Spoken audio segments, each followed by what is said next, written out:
Good afternoon, folks. It is super hot here in Maryland today. Got a temperature in the high 90s right now and a heat index of about 107. So I'm gonna get this done as quickly as possible.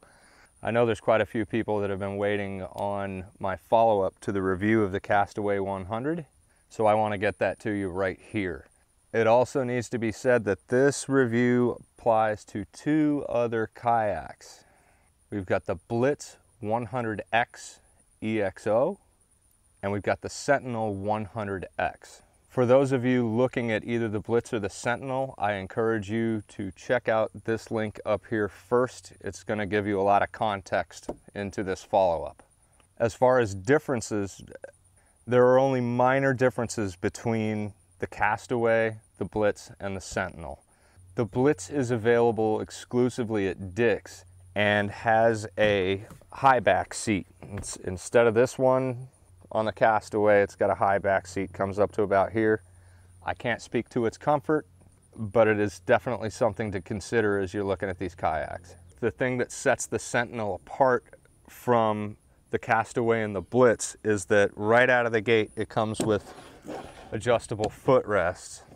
The mystery is that they've got two different versions on their website. One of them has this very ergo-form seat and the other one has a high back. So if you are looking at the Sentinel, I would definitely encourage you not to buy it online, or if you do buy it online, lay eyes on it before you accept it and know what you are getting. So let's get to the review, and I'm going to be coming back with a couple of things I missed while I was on the water. Let's go. All right, out here on the beautiful South Fork Shenandoah River, having a heck of a bang up day. I'm at 45 fish already.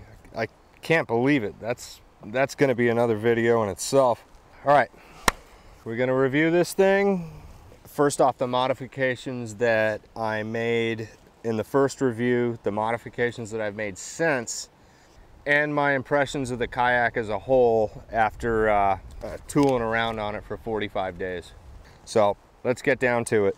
Okay, first things first. The first modification I made was removing the fixed footrests and replacing them with adjustables. That is probably the best thing that you can do to this kayak. Next thing I did was I added the side handles because, as I stated, I did not like the side handles, the molded in side handles. When they're wet, they're kind of slippery. I added two rod holders, and I added the mounts for both the front and rear cameras. Modifications that I've done since. I added the Scotty low profile tracks. These spaces are built in for them, and I figured that they would be pretty useful. I added rear and front handles. I added a hatch, and in the hatch, bug spray, pull rope, a few tools, and a pretty comprehensive med kit, which I actually needed the other day. As I was loading up the Jeep the other day, I ended up hooking myself into a head and torpedo pretty badly, and the med and toolkit came in very handy. The reason that I added the hatch initially was because there were a couple of pieces of styrofoam just kind of loosely cruising around inside the kayak, and not annoying when you're on the river or in a lake, but very annoying when you're transporting the thing around and moving it around. You could hear them. So I decided I kind of need access to the undercarriage anyway, because I might do some electrical work for the cameras a little bit later on. So the hatch is a 6-inch hatch, and the link will be in the description, as will the Scotty mounts and everything else that I've done. I added a seat, but we're not going to get into that today. That's kind of a big deal and kind of deserves its own video, so we're going to go ahead and do that separately, and that'll be released in a couple of days. And that, folks, is pretty much everything that I've done to the kayak. This is a great fishing machine now. My initial impression of the fact that it doesn't list and that it's pretty stable absolutely stands. As you can see here,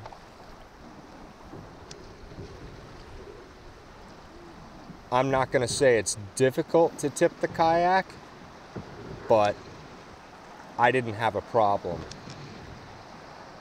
There were a couple of comments in the comment section that this kayak is very unstable. I completely disagree. Let me get this spider out of here real quick. Or he can just move to the front, that's fine. This thing is sitting free right now. If I can do this, there's no stability problems on this thing. It's stable as can be. I could probably stand up in it, but I never have stood up in a kayak, so I'm not going to try it right now. But at any rate, alleviate yourself from the thought that this thing might be unstable. It is not. For a 9.5 foot kayak, this thing is extremely stable.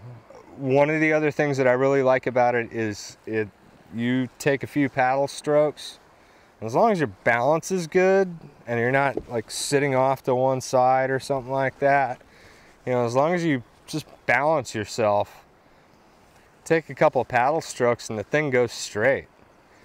It's also pretty quick off the draw. You know, you start paddling and you're up to speed in, you know, 5, 6, 7 paddle strokes. It's really not that big of a deal. I have no complaints about the maneuverability of this kayak whatsoever. So let's get into my complaints about the kayak. The stock seat is enormously uncomfortable. At least it is for me. I'm a 46-year-old guy that's skated and played hockey most of his life. My joints aren't all that great. And I found that if I sit in the stock seat for more than 3 hours or so, I spend the rest of the trip fidgeting. The seat has added comfort, and again, we'll get into that in the next video. All the orange tie downs on it. I've had this thing for 45 days. They're already fading. Also, there's these lines on the box, same thing. Everything that was orange is now almost yellow. Not cool. It gives me a little concern that eventually those tie downs may fail, but the good news is that they're very, very easily replaceable.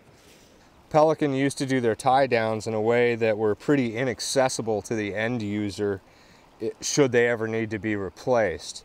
One of the nice things about this kayak, and it looks like a couple of even the sit-ins, is that they've done a different thing with the hull that makes those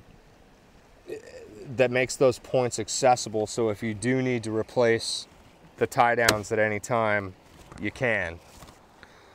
Another minor complaint is on this surface right here. If I'm to get in there with my wet feet and this becomes wet, it squeaks when you move your feet.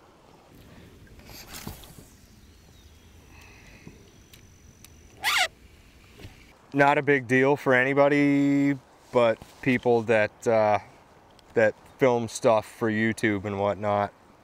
Kind of a big deal for me. I'm looking for a solution for that. I tried a like spray paint style bed liner and covered those sections with it, but it came right off. So still trying to figure out exactly what I'm going to do with that. Overall impressions, I absolutely love this thing. It's a great kayak. At the take it out the shop price point, it's great. but there are a lot of upgrades that you can make and a lot of upgrades that you should make. But this thing has been absolutely amazing, and overall the advantages way outweigh the disadvantages. I'm in a day that I've been out here for about 3 hours and I'm 45 fish deep, so I'm gonna get back to it. Okay, one of the things that I didn't go over very well is the low profile Scotty Mounts that fit into these little recessed areas.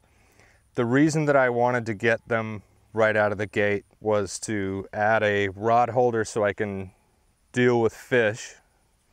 And so this is how that works. See, generally locks in. Okay, it's locked into place. Now, one of the things that I don't like about it is that you have a rod in here, comes to about here, and might be in the way of the knees. And it's pretty much as far forward as it can be on the track right now. The other thing that annoys me about it is it gets in my camera shot. And so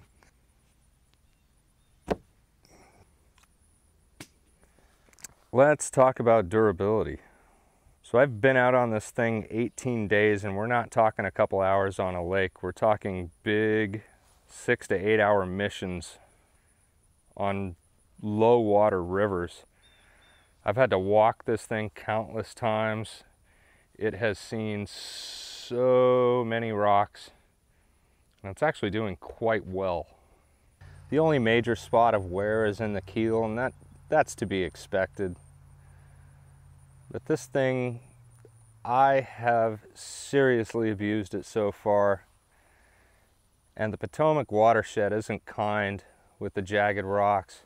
And there are some pretty deep scratches, but overall, it's holding up quite well.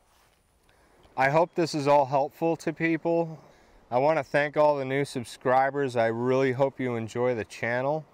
And I'm very, very happy that the first review on this thing was seemingly of a lot of help to a lot of people. Oh my, oh my, oh my. Oh, that's a good smallie. Oh, that's a good smallie right there. Hello, buddy. Oh my goodness. You fat one. Oh, that's a good fish right there. There we go. That's what I'm talking about, man. That's why I come out here, peeps. Look at that. That's just a beauty.